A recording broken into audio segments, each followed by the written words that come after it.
خیلی وقتا میبینین بعضی فوتبالیست ها روی ناخناشون لاک مشکی زدن. سریع فکر میکنین قضیه مربوط به مد و فشنه، اما واقعیت اینه که این موضوع فقط به ظاهر ربطی نداره و پشتش دلایل علمی و پزشکی جدی وجود داره.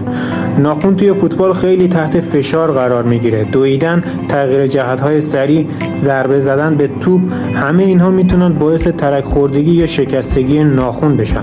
برای همین یه لایه لاک مثل محافظ عمل میکنه و ناخن رو محکمتر نگه میداره.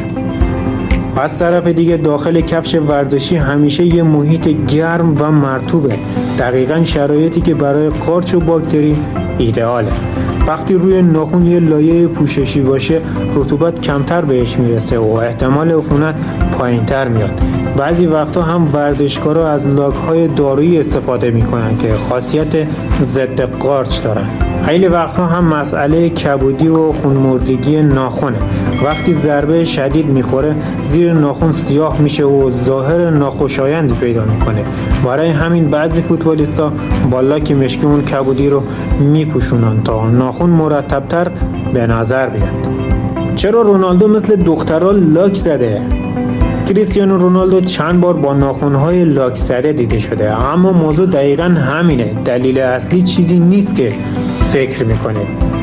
واقعیت اینه که استفاده رونالدو از لاک هیچ ربطی به مد و ظاهر نداره. فشار تمرینات و مسابقات باعث میشه که ناخن‌ها دائما در معرض ضربه باشن.